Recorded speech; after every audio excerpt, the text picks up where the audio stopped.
بسم اللہ الرحمن الرحیم۔ السلام علیکم ورحمۃ اللہ وبرکاتہ۔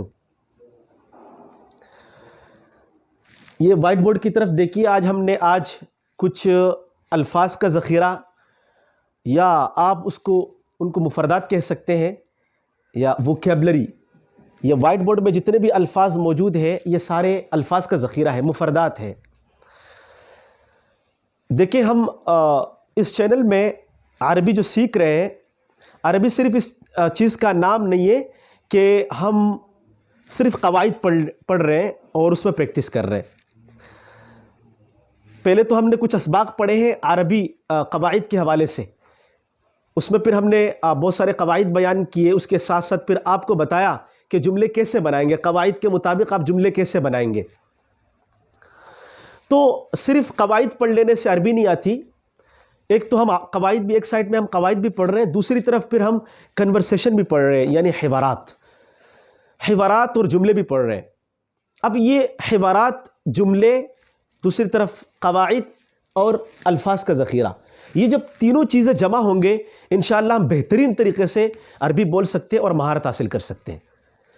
قواعد کے ذریعے سے ہمیں کیا فائدہ ہوگا؟ ہم خود مینوفیکچر کریں گے، عربی کو خود مینوفیکچر کریں گے، خود بنائیں گے، قواعد کے مطابق خود ہم عربی بنائیں گے، اور کبھی ہم عربی میں مسٹیک نہیں کریں گے۔ عربی بولتے ہوئے اور اس طریقے سے عربی لکھتے ہوئے کبھی ہم مسٹیک نہیں کریں گے، کیونکہ ہم خود مینوفیکچر کر سکتے ہیں۔ اور دوسری طرف جو ہمیں حوارات مل رہے ہیں، اس طریقے سے جملے اور تعبیرات، ان کا فائدہ کیا ہے؟ ہم روزمرہ کے جو جملے ہیں، تعبیرات ہیں اور گفتگو ہے، کنورسیشن، اس سے جب ہم آپس میں بولیں گے تو ہماری عربی پختہ ہوتی جائے گی، ہم دن بدن عربی میں مہارت حاصل کرتے جائیں گے، کیونکہ روزمرہ کے جو جملے ہم روزانہ استعمال کریں گے تو ہمارے ذہن میں وہ ازبر ہو جائیں گے۔ اور اس طریقے سے جب الفاظ کا ذخیرہ، مفردات اور ووکیبلری ہمارے پاس نہ ہو، ہم بہت ساری تعبیرات خود نہیں بنا سکتے، خود نہیں۔ مثلاً دیکھیں، اکلت الطعام، میں نے کھانا کھایا، اکلت الطعام، میں نے کھانا کھایا ہے۔ تو اگر آپ یہ کہنا چاہیں کہ میں نے سیب کھایا ہے، تو اگر سیب کا جو لفظ ہے وہ آپ کے ذہن میں نہ ہو، اس کا جو مفرد ہے، کلمہ ہے، آپ کے ذہن میں نہ ہو، وہ ووکیبلری آپ کے ذہن میں نہ ہو، تو آپ تعبیر نہیں کر سکتے۔ مثلا یہ نہیں کہہ سکتے کہ اکلت التفاح، میں نے سیب کھایا ہے۔ یا آپ یہ کہنا چاہتے ہیں کہ میں سیب خریدنا چاہتا ہوں، تو اس کے لیے اگر سیب کا لفظ آپ کے پاس موجود نہ ہو تو آپ تعبیر نہیں کر سکتے۔ اريد ان اشتري التفاح، اريد ان اشتري التفاح، یہ آپ تعبیر نہیں کر سکتے۔ يا إخوتي، نحن كتبنا على السبورة اليوم بعض المفردات وبعض الكلمات يمكنكم أن تقولوا vocabulary، وبدون ذخائر الألفاظ نحن لا نستطيع أن نتكلم بسهولة، ولا نستطيع أن نجعل الجمل، ولا نستطيع أيضا أن نعبر اللغة العربية بتعبير جميلة وصحيحة، بالتعبيرات صحيحة. والحمد لله تبارك وتعالى نحن في بعض الأحيان ندرس هنا بعض القواعد كذلك. ماذا نفعل بعد أن ندرس القواعد؟ بعد أن ندرس القواعد نحن نستطيع أن نجعل الجمل بأنفسنا. وماذا تفعل الحوارات؟ حوارات تمدنا الحوارات تمدنا في التعبيرات، نحن نستطيع أن نستخدم الجمل صحيحة۔ دیکھیں، ہم نے یہاں آج کچھ الفاظ کے ذخائر ہم نے لکھے ہیں وائٹ بورڈ میں، آج ہم دیکھ لیتے ہیں، اور انشاءاللہ بہت سارے الفاظ کے ذخائر آپ کو ملیں گے یہاں پہ۔ یہ تو کچھ فروٹ کا نام ہم نے لکھا ہے، اور فواکہ و ثمار کہتے ہیں فروٹ کو، فواکہ و ثمار دو نام ہے، دونوں جو ہے نا، یہ آپ دونوں نام ہے، الفواکہ و ثمار، فواکہ بھی فروٹ کو کہتے ہیں اور ثمار بھی فروٹ کو کہتے ہیں۔ دیکھیں، بہت سارے الفاظ ہیں، آگے ہم اور بھی بہت سارے ووکیبلری لائیں گے، الفاظ کا بہت سارے ذخیرہ ہے۔ جب یہ آپ کے ذہن میں جمع ہوتے جائیں گے انشاءاللہ آپ اچھی طریقے سے عربی بول سکتے ہیں۔ تو خود بھی استفادہ کریں اور دوسروں کو بھی جو ہے وہ استفادہ کروائیں، ان کو بھی بتائیں۔ چلے پڑھ لیتے ہیں آج ہم یہ الفاظ جو لکھے ہیں، آپ دیکھ رہے ہیں یہاں پہ اسکرین میں۔ دیکھیں، سب سے پہلا لفظ ہے تفاح۔ تفاح کہتے ہیں سیب کو، تفاح عربی میں تفاح کہتے ہیں سیب کو۔ تفاح سیب، تفاح سیب. دوسرا لفظ دیکھیں رمان، رمان کا معنی ہے انار، رمان انار، رمان انار. مانجو، مانجو آپ انبجن بھی کہہ سکتے ہیں، مانجو بھی کہہ سکتے ہیں، انبجن بھی کہہ سکتے ہیں. مانجو انبجن اس کا معنی ہے آم.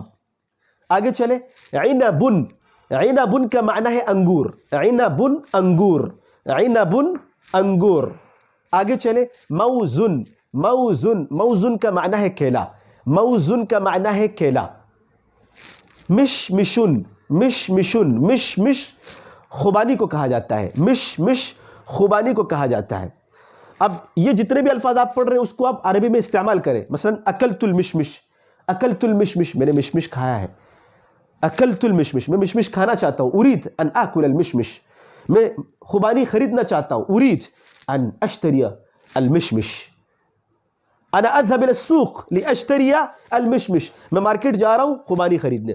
خوخ دراق، خوخ دراق، دونوں لفظ استعمال ہوتے ہیں، چاہے آپ خوخن استعمال کریں چاہے تو دراقن استعمال کریں. خوخ دراق اس کا معنی ہے آڑو، آڑو. خوخ دراق آڑو. اب دیکھیں اجاسن یا کمثرا، اجاسن کمثرا، اجاسن کمثرا اس کا معنی ہے ناشپاتی، ناشپاتی. اجاسن کمثرا ناشپاتی. آگے چلیں، آگے دوسری لائن پہ دیکھیں اناناس، اناناس، اناناس. اناناس کا معنی ہے اناناس، اناناس، اناناس استعمال ہوتا ہے، اناناس کو کہتے ہیں. فراولتن، فراولتن، فراولتن کا معنی ہے اسٹرابری، فراولتن کا معنی ہے اسٹرابری، فراولتن اسٹرابری، فراولتن اسٹرابری. انا اتيت بالفراولة في البيت، انا اتيت بالفراولة، انا اتيت بالفراولة في البيت. جی استعمال کرو جملے کو، نئے نئے جملے بنائے. انا قدمت الفراولة لطفلی، میں نے اپنے بچے کو فراولہ دیا یا پیش کیا. جی فراولہ اسٹرابری. بطیخ احمر، بطیخ احمر، بطیخ احمر کہتے ہیں تربوز کو، بطیخ احمر تربوز. هذا بطیخ احمر يؤكل كثيرا في الصيف، في الصيف، في ایام الصيف. اس کا معنی میں نے یہ بتایا کہ یہ تربوز جو ہے وہ گرمی کے موسم میں کھائے جاتے ہیں. بطیخ احمر يؤكل في ایام الصيف، یعنی تربوز وہ گرمی کے موسم میں کھائے جاتے ہیں. عندما يأتي أيام الصيف إن شاء الله سوف أكل بطيخ أحمر. اس کا معنی ہے جب گرمی کا موسم آئے گا تو میں تربوز کھاؤں گا. بطیخ احمر تربوز. بطیخ اصفر گرما کو کہتے ہیں، بطیخ اصفر، بطیخ اصفر گرما، بطیخ اصفر گرما، گرما. میں بار بار اس لیے پڑھ رہا ہوں تاکہ آپ کے ذہن میں بیٹھ جائے. شمامن، شمامن، شمامن خربوزہ، شمامن خربوزہ. والناس كذلك يأكلون الشمام بالفرحة والله. نعم شمام یعنی لوگ بہت خوشی سے خربوزہ کھاتے ہیں. شمام خربوزہ. بربوق آلو بخارا، بربوق آلو بخارا، بربوق آلو بخارا. تین انجیر، تین انجیر، تین انجیر. يا إخوة لفظ التين أيضا استعمل في القرآن كذلك. عندما أنتم تتلون القرآن الكريم تجدون هذا اللفظ كذلك. والتين والزيتون. میں نے کہا کہ یہ تین کا لفظ قرآن میں موجود ہے، تو یہاں بھی بہت سارے الفاظ کے جو الفاظ آپ کو مل رہے جو قرآن میں استعمال ہوئے. تو اس طریقے سے جو ہے بہت سارے الفاظ کے ذخائر، بہت سارے تعبیرات، جملے آپ کو ملیں گے یہاں جو قرآن میں احادیث میں استعمال ہوئے ہوں گے، جو آپ کے ذہن میں ازبر ہو جائیں گے انشاءاللہ، اور آپ آسانی سے تکلم کریں گے اور انشاءاللہ آنے والے دنوں میں آپ عربی میں بہت ماہر ہو جائیں گے. تین ان کا معنی ہے انجیر. جزاكم الله خيرا كثيرا يا إخوة. نكتفي بهذا القدر اليوم. السلام عليكم ورحمة الله وبركاته.